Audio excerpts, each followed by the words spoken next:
Olá, amigos da engenharia.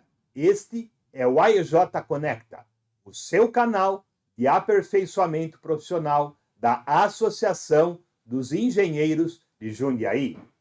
Aqui no AEJ Conecta já falamos de locais e temas muito relevantes, não só para os engenheiros, mas para todas as pessoas que se interessam em obter conhecimento.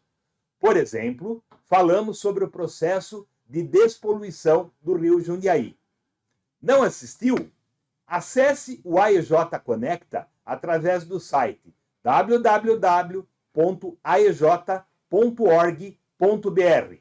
Logo na página inicial, você vai ver o link de acesso.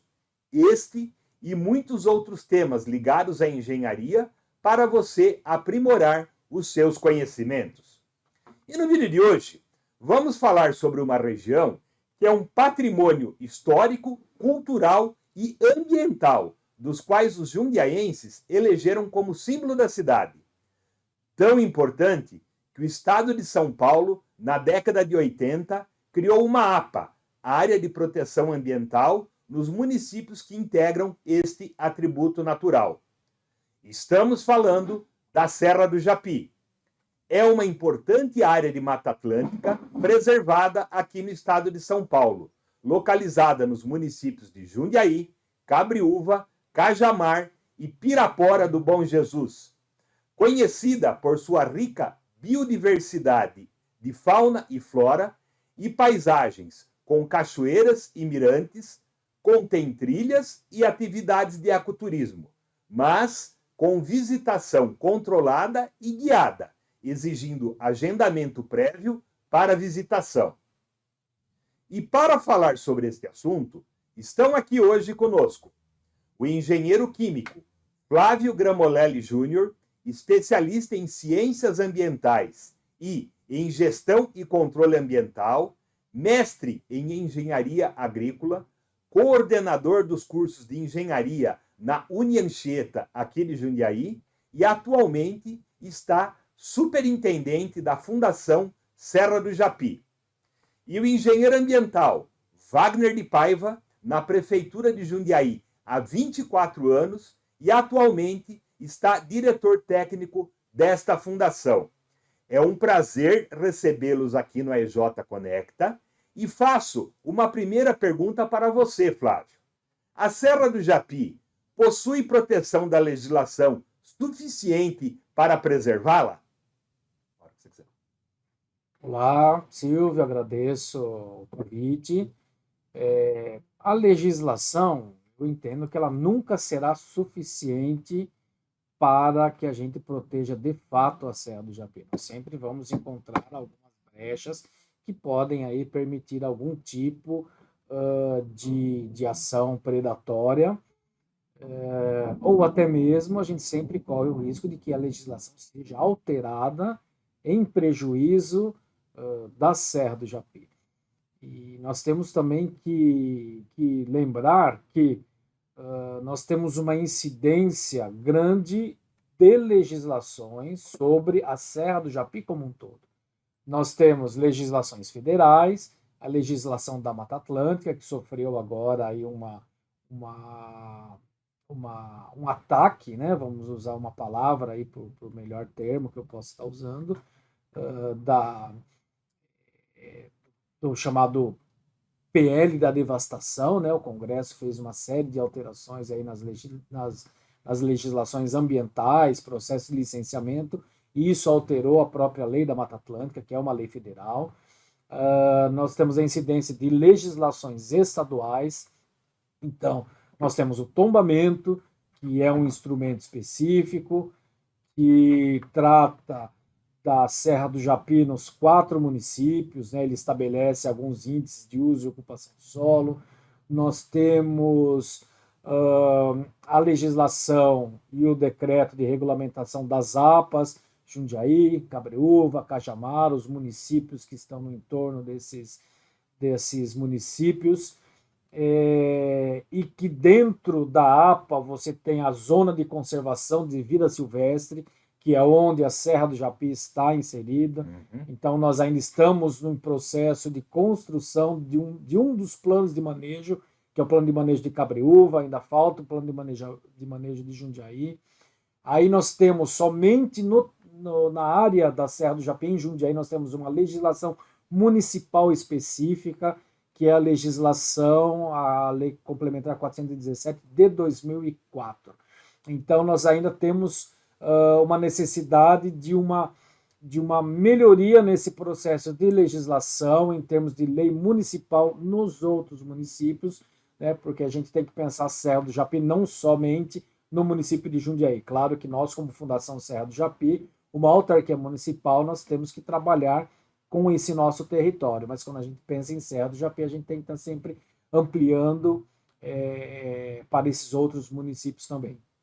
E acho que uma coisa importante a gente ressaltar aqui, né, Flávio, que nós temos também a Lei Municipal de 92, que instituiu a reserva biológica, e Jundiaí, como a Lei do SNU, que prevê a necessidade de plano de manejo nas unidades de conservação, nós temos o plano de manejo. Como é que é o plano de manejo da reserva biológica?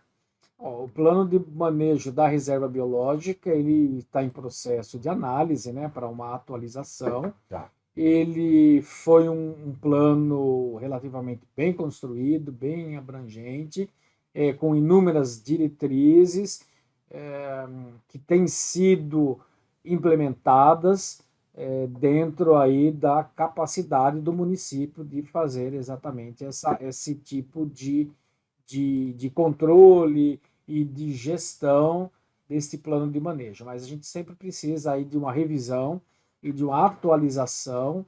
Para isso aí a Fundação já está iniciando os trabalhos de estudo desses processos contidos aí no plano de manejo específico da Reserva Biológica Municipal, que ocupa aí cerca de 10% da Serra do Japi no município de Jundiaí. Ok. Wagner, você como diretor técnico da Fundação, o que você teria para falar para a gente aí da Serra do Japi? O que está acontecendo lá nesse aspecto? Obrigado, Silvio, pelo convite. A Serra do Japi tem uma dinâmica de proteção social, principalmente. As pessoas que moram, as pessoas que se interessam no território de Jundiaí, se apropriam, debatem, protegem, e agora, recentemente, uma brigada voluntária de combate a incêndio tem prestado apoio aos proprietários em incidentes com fogo. Então, uma novidade muito grande na Serra e que já deu resultados muito bons. Controlou 3 ou 4 agora, inclusive o último que eles tiveram no rescaldo, 4 grandes focos de incêndio que não se alastraram mais porque esses voluntários estiveram lá, relembrando o histórico de preservação social da Serra. Porém, a sociedade se mexe, o poder público responde. Então, a base legal toda construída a partir lá de Aziz Absaber, que ele vem e reconhece no território o movimento social e leva isso para transformar em lei, e as leis se desencadeiam. 83 o tombamento, 84 a APA, 90 a reserva biológica, 98 o decreto da APA, 2004 a 417, tudo uma em sequência da outra, reconhecendo a lei anterior, o território e a forma de gestão. Bom, com tudo isso em mente, a Fundação Serra do Japi também iniciou um debate sobre a regulamentação de estradas-parque, que está prevista na 417, que é algo que a comunidade busca saber o que é e como fazer. Só que o que é e como fazer é uma novidade, porque existem estradas-parque que ela atravessam unidades de conservação, florestas e levam de um ponto a outro. E a nossa característica da Serra do Japi é uma estrada-parque de contemplação, parada e visitação. Então, envolve nisso o desejo dos proprietários, envolve nisso o desejo da municipalidade no controle do uso, com a preservação ambiental, e o interesse do visitante em uma área verde, preservada, cheia de fauna, escutar canto de pássaro, ver borboleta, ver um rio limpo, sentir cheiro de natureza. Isso não pode ser degradado com essa visitação massiva. Tem que ser controlada. Sim. Então, essa é a novidade que a gente, em 2025, iniciou com a população, sempre com a população, sempre é um trabalho. A Serra do Japi, ela é social, né? Ela é a partir da sua população e dos jundiaienses que se apropriam como você já abriu aí dizendo que eles elegeram o marco da cidade. Então, foi uma discussão com moradores, pessoas que hoje desenvolvem algum tipo de atividade e moradores no geral que foram lá falar para a gente o que eu quero, o que eu imagino de futuro e o que eu acho que vai atrapalhar esse desenvolvimento sustentável. E aí não essa palavra chavão que ficou na cabeça, que acaba sendo uma indústria talvez verde, né? Não, é um desenvolvimento a partir de um território protegido que não pode ser impactado, um território que cresceu sobre uma montanha de rocha, né, ao longo de muito tempo. Então, é muito sensível. Solo raso, né? Solo raso. Então, qualquer degradação pode ser definitiva. Perfeito. Né? A gente, com muito carinho, está tratando disso. Sem vender falsas ilusões, nem para quem quer preservar mais, nem para quem quer explorar mais. Fazendo na discussão todos os itens e deixando as pessoas dizerem as suas necessidades, as suas vontades, os seus sonhos, tentando criar aí um balizamento, uma igualdade aí nas expectativas, para que aí sim a gente corra para uma diplomação legal, para uma lei de regulamentação, um decreto de regulamentação de como a Serra do Japi vai ser daqui em diante, né? Como é que os proprietários que têm o interesse de empreender podem empreender atividades voltadas para contemplação, visitação ecológica de baixo impacto e com toda a compatibilização na Serra do Japi. Por exemplo, a observação de pássaros, de estrelas e das borboletas e da floresta. O Flávio, é sabido aí que Jundiaí está experimentando um desenvolvimento urbanístico bastante acentuado aí nos últimos 20 anos, né? Como é que você vê esse movimento da área urbanizada e a Serra do Japi? Ou esse avanço tem ido para lá, ou essa legislação que você falou está conseguindo conter? Como é que você enxerga isso?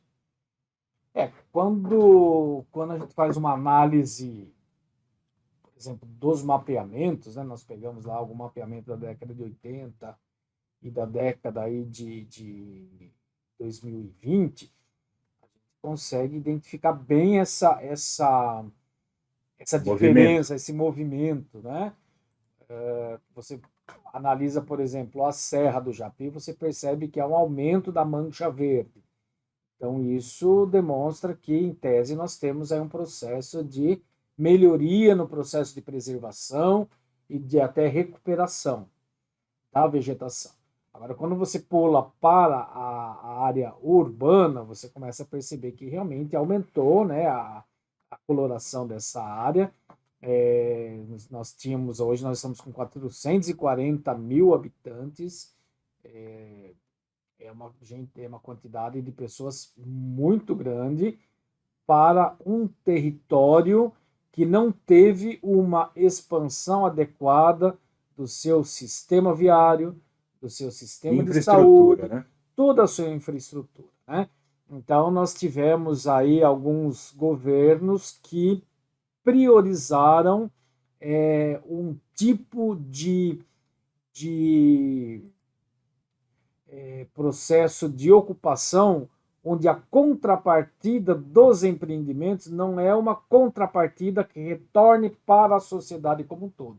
É uma contrapartida que simplesmente beneficia o próprio entorno do empreendimento.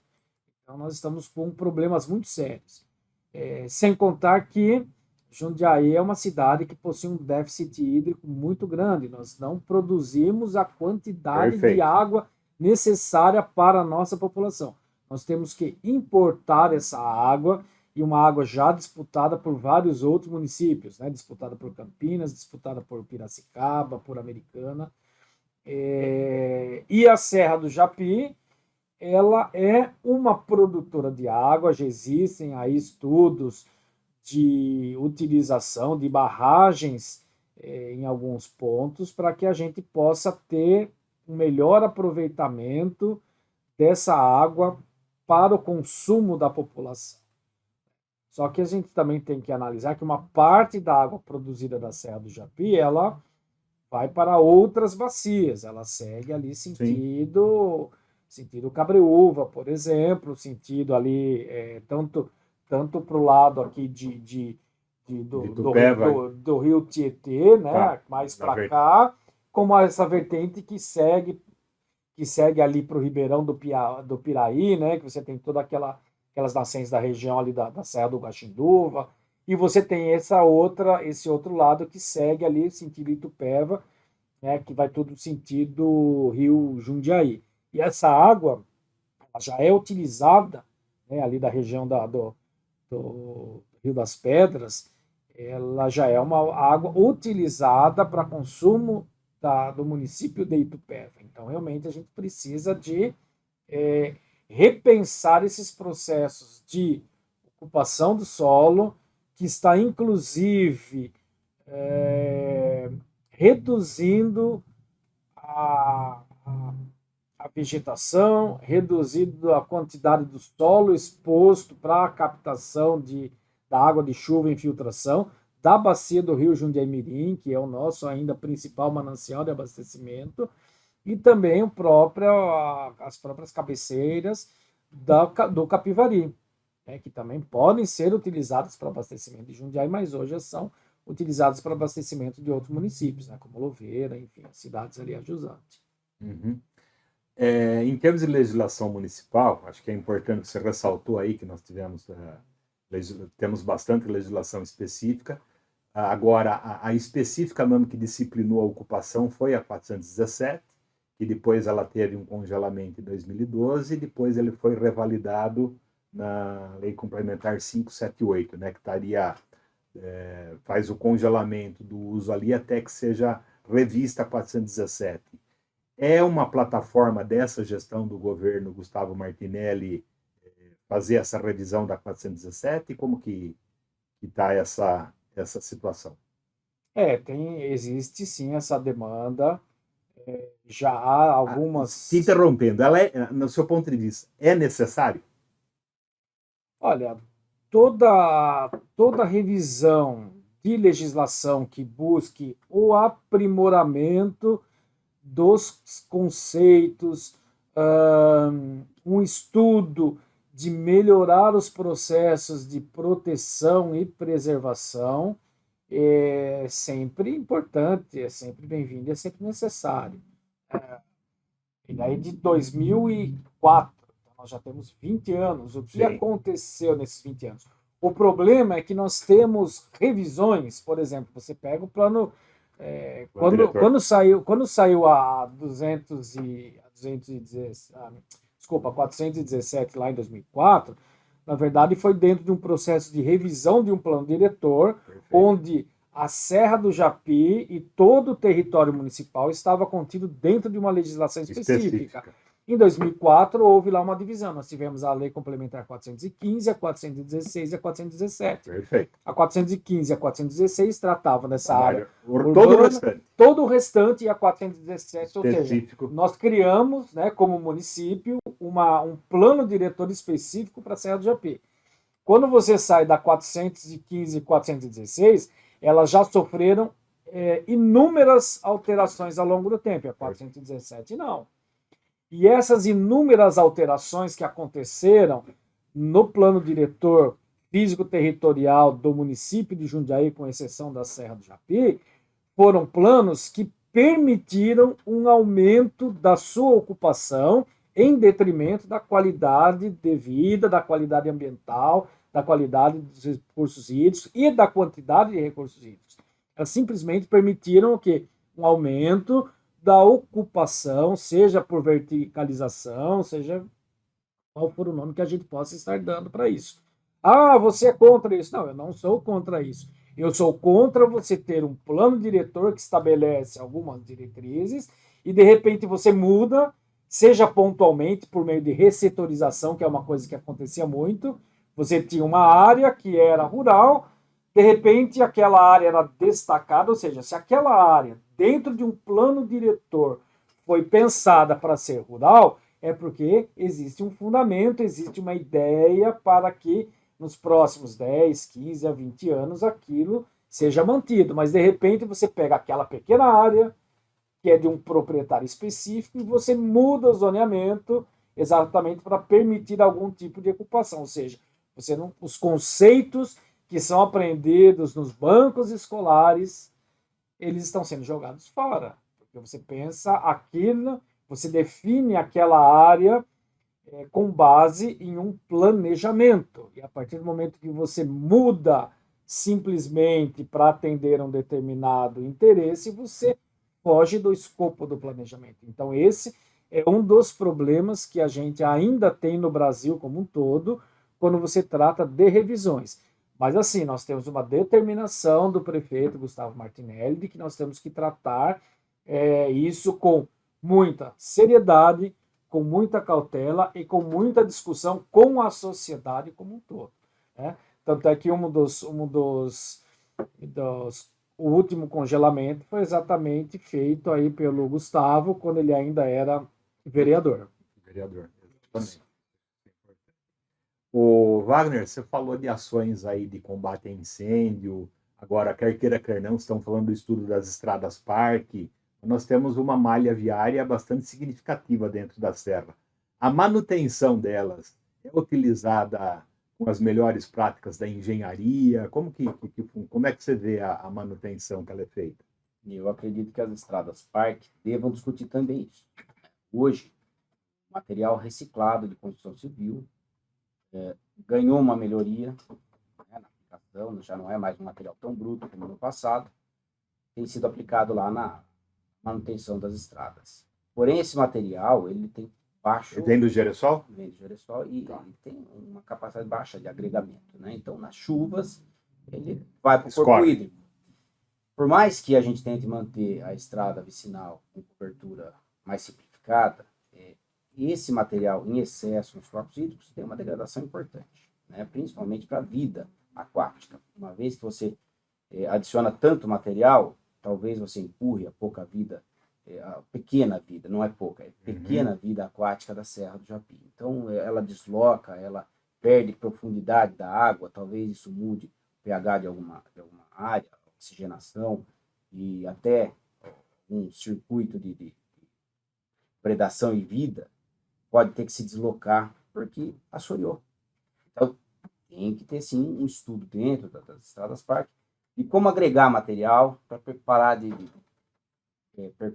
percorrer aí para os córregos da serra, né? Então, a malha viária, ela hoje conecta as propriedades, tem moradores distribuídos pela grande maioria das áreas da serra alcançadas por estradas, então eles também não devem ser isolados e abandonados, mas deve ter uma discussão séria, sim, sobre como dar manutenção, como fazer uma drenagem capaz de evitar erosão, como fazer uma manutenção que tenha durabilidade maior do que a de hoje. Qual é o método da engenharia que vai proporcionar preservação ambiental dentro do território? Isso que a gente tem que alcançar. Existem boas práticas da engenharia que podem ser aplicadas ali, com certeza. Com certeza, e a gente tem que buscá-las, torná-las cotidianas na manutenção das estradas da serra, e quem sabe isso vira um case para as estradas vicinais ainda sem pavimentação. E com relação à pesquisa científica, como é que está acontecendo hoje na Serra do Japi? Esse ano aqui, foi a iniciativa do Flávio, porque em alguns momentos a pesquisa científica ela fica esquecida do ponto de vista da divulgação para a sociedade. E toda pesquisa científica tem que ser divulgada. Existem campos de interesse da sociedade que precisam de novas informações, aprofundamentos e pesquisas inéditas. E a gente difundiu o conhecimento, né? Exato. E a gente foi atrás, a gente montou um grupo de pesquisadores no WhatsApp, quem já pesquisou na Serra, e o Flávio solicitou perguntar para eles qual grande esse grupo? Tem talvez uns 80 componentes. Poxa vida, que beleza. E perguntou lá se alguém conhecia alguma descoberta inédita que foi batizada com Japi ou que não tinha sido verificada em outro campo de pesquisa. Para nossa surpresa, a gente conhecia o sapo, o Ilodes, e a vespa, a Himenoepimeses, e a gente passou a conhecer a Vanilla paulista, me ajuda aí.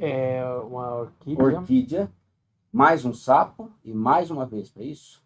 Isso. Mais um sapo, e que um foi batizado com o nome professor, outros dois com Japi.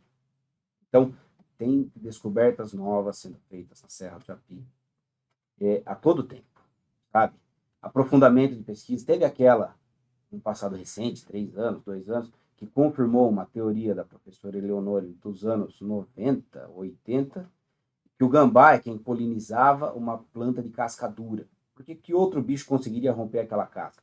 E uma câmera trap filmou o gambá rompendo aquela casca, saindo com o pelo todo cheio de pólen e dividindo entre outras plantas. Então, esse tipo de pesquisa continua acontecendo. A Unicamp tem sido muito ativa nas pesquisas. Outras universidades, USP, Unesp, outras, UFSCar e outras que convidam pesquisadores internacionais também, têm comparecido. Vieram pessoas da Suécia, do Panamá, de outros países. Tem estado muito ativa a pesquisa científica e a gente tem apoiado, fomentado, buscado conectar para que essa pesquisa seja de conhecimento no campo das universidades, mas também da população. Fizemos dois colóquios científicos na Câmara dos Vereadores, com a finalidade de trazer para o povo as informações corretas. O primeiro, para instruir a população, porque houve uma notícia de que os macacos sauás poderiam estar extintos na serra ou desaparecidos. Por conta do episódio da febre amarela? Ou... Também, aí veio as questões. Por quê? É que isso aí se confundiu um pouco com a pandemia, né? Foi meio que... E aí, o pesquisador de macaco sauá foi lá, junto com a professora Eleonore, orientadora, e esclareceu por que é que os grupos não estavam sendo vistos. Eram os grupos específicos que eles conheciam a vocalização. O pesquisador tinha se socializado com 2 grupos, e ele não tinha encontrado esses grupos, mas a vocalização de sauás na serra permanece sendo ouvida. E o outro foi sobre... A Aline falou sobre o caveirinha, né? O sagui caveirinha. Isso. E que é uma espécie bastante sensível, de grande socialização, mas que os outros saguis às vezes tomam o território delas. Então, explicou a pesquisa dela, mostrou os grupos contados, ela inclusive registrou a perda de um grupo. Então, isso tudo mostra a dinâmica da floresta, a dinâmica da recuperação da reserva biológica, não se esquecendo que em 1970 o sítio do Morro tinha proprietários particulares, que foi exatamente nessa geometria, nesse perímetro, foi estabelecida a reserva biológica. Ela cresceu muito em preservação e conservação, ela se restaurou, se regenerou a partir do seu banco de sementes e processos naturais, e hoje ela traz muita fauna, muita flora, pesquisadores internacionais, nacionais, regionais, e agora uma TV de fora está tentando fazer uma gravação com nós agora em janeiro, fevereiro de 2026. A gente está tentando ajudá-los, ver se é possível, atrás de um besouro. Então, é para ver que a vida ela acontece no micro, no macro também. As onças da serra são muito vistas, faladas sempre, e têm sido captadas nas câmeras trap das pesquisas e dos moradores, que, como o Guto, a pessoa ímpar lá na serra, assim como o Neco, outros que estão lá na brigada do Japi, tem gerado dados a partir de moradores curiosos, entusiastas da preservação e da conservação. E viu, Silvio, é importante, né? Nós ouvimos muitas vezes sim, as opiniões, elas são importantes, têm que ser debatidas, e a gente sempre tem que chegar num consenso para aquilo que é melhor para a sociedade, né? Mas nós ouvimos algumas posições assim: vocês têm que analisar muito bem quais são as pesquisas que serão aprovadas para a Serra do Japi, porque nós temos que aprovar somente pesquisas que sejam importantes para a Serra do Japi. Na verdade, não. Na verdade, o nosso conceito é o contrário. A Serra do Japi que tem que ser importante para as pesquisas. Porque a Serra do Japi ela é uma reserva de biosfera da Mata Atlântica, ela tem esse título pela Unesco, ou seja, há um reconhecimento mundial da importância. Então, muitas vezes, né, eu falo, olha, às vezes você, não, essa pesquisa que você vai fazer aqui de Vespa não serve para a Serra do Japi, entendeu? E aí você acaba negando uma descoberta de uma nova espécie. Porque a pessoa está lá no campo, pesquisando alguma coisa, de repente ela encontra uma característica diferenciada e aquilo acaba sendo um objeto. Por exemplo, você vê a Hymeneoepimesis japi, ela é uma vespa que ela tá dentro daquela classificação o pessoal chama de aranha zumbi, né? Porque ela é uma vespa que ela pousa no dorso de uma aranha, ela injeta uma substância na aranha, a aranha muda o comportamento dela, ou seja, ao invés dela construir aquela teia tradicional que a gente conhece, ela constrói uma teia funicular. Enquanto a vespa está injetando a substância na aranha, ela já deposita os ovos também na própria aranha. Então, a aranha, depois que construiu o casulo, ela entra lá dentro, os ovos das novas vespas eclodem e ainda a aranha vai servir de alimento. Ou seja, será que essa substância que a aranha, Hymeneoepimesis japi, que só existe aqui, ela não pode ser utilizada, por exemplo, para algum tratamento de alguma doença? A gente teve recentemente uma publicação de que exatamente uma substância extraída de uma vespa, ela já está sendo testada como um remédio para Alzheimer. Então você vê que as pesquisas dentro da Serra do Japi, está pesquisando um besouro, mas isso pode servir para pode ser uma utilidade extremamente importante para a sociedade como um todo, a partir de produtos que possam advir dali. Então, permitir as pesquisas, né? Nós mantemos lá o espaço da base ecológica, tudo é fornecido pelo município, né? E as pesquisas, muitas delas com apoio de CNPq, de FAPESP, pessoal que vem do exterior com grupos de pesquisa, eles servem exatamente para isso.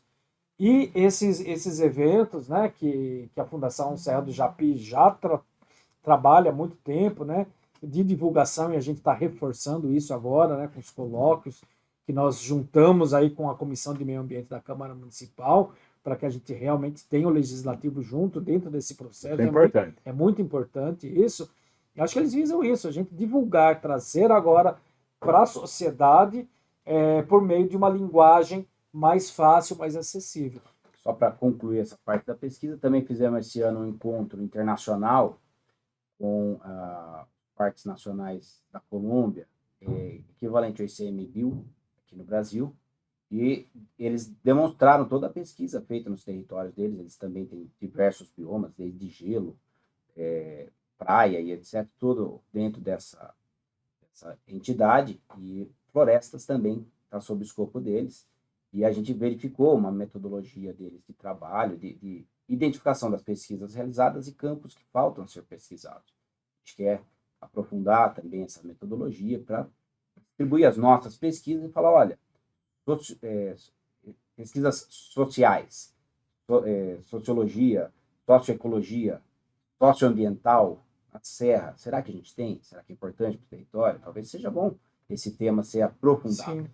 E a gente ter respostas para tomar decisões políticas, decisões de gestão de território. O que a gente pode concluir? Acho que as legislações sempre são bem-vindas, né? Como o Flávio falou no começo, temos federal, estadual, mas pelo que vocês falaram, a gente pode concluir de que Jundiaí tem capacidade para ter legislação própria para proteger a Serra do Japi, né? Eu entendo dessa... Construída de forma social, política, e todos... opinando, discutindo, chegando a textos que agreguem para a sociedade. Não é isso? Não é só uma imposição de um lado, não é só a solicitação do outro, mas é técnico, é social e é ambiental. Então, essas legislações é que servem para a Serra do Japi. Okay. Flávio, para terminar o nosso bate-papo, como é que funciona a questão da visitação? Quem se interessar, como é que faz contato? Nós temos duas categorias, vamos chamar assim, de visitação. Nós temos as visitas institucionais, que acontecem durante a semana, elas são agendadas diretamente pela Fundação Serra do Japi, entrando lá no nosso site, que é o serradojapi.jp.gov.br, jundiaí.sp.gov.br, tem lá um linkzinho de visitação e você pode verificar essas categorias, né? Então, você tem uma instituição, por exemplo, recentemente nós levamos aos grupos da Guardinha, né? Foi aí buscamos aí um financiamento junto aí uma pesquisadora de aves que conseguiu um recurso internacional para que a gente conseguisse ônibus, levamos lá os guardinhas para essa visita, né? Uma vivência ambiental. Então, nós temos escolas, nós temos aí várias instituições aí que podem fazer tranquilamente dentro aí desse período de segunda a sexta-feira. Nós temos aulas de campo também, então instituições de ensino quiserem ter a sua aula de campo, seja passar um dia, seja passar um final de semana. Tivemos instituições, o Instituto Federal do Triângulo Mineiro passou uma semana com aula de campo, tanto de graduação como curso de pós-graduação. Então, eles entram aí dentro dessa categoria de uma visitação com um cunho sempre de educação ambiental e de geração e criação de conhecimento. Nós temos aos finais de semana, por meio dos monitores credenciados pela Prefeitura de Jundiaí, o nosso site também tem um link direto, porque o agendamento é feito diretamente com os monitores. Existe uma taxa também que é paga diretamente para os monitores, grupos específicos, trilhas específicas. Geralmente são 2 trilhas no sábado, 2 trilhas no domingo, então tem esse acompanhamento. Então, esses dois formatos, essas 2 categorias de visitação que nós temos dentro da Reserva Biológica Municipal. Isso também é importante a gente destacar. E nós temos as áreas particulares, né, no entorno, que muitas áreas recebem também algumas visitas, fazem lá os seus cafés, os seus almoços, tanto lá pela região da Santa Clara, você ali pela região do Eloy Chaves, a gente tem aí algumas fazendas que têm esse tipo de atividade e que estão sendo, inclusive, né, esse processo é um processo também que está sendo discutido dentro aí da nossa proposta aí de regulamentação das estradas par. Ok. Ok? Flávio, Wagner, agradeço a presença de vocês aqui no EJ Connect. Tenho certeza que trouxe bastante conhecimento para a gente. Muito obrigado. As manifestações, opiniões, informações ou declarações apresentadas neste conteúdo são de inteira responsabilidade dos entrevistados, não implicando concordância, endosso ou corresponsabilidade da Associação dos Engenheiros de Jundiaí, AEJ, ou de sua diretoria, sob qualquer forma.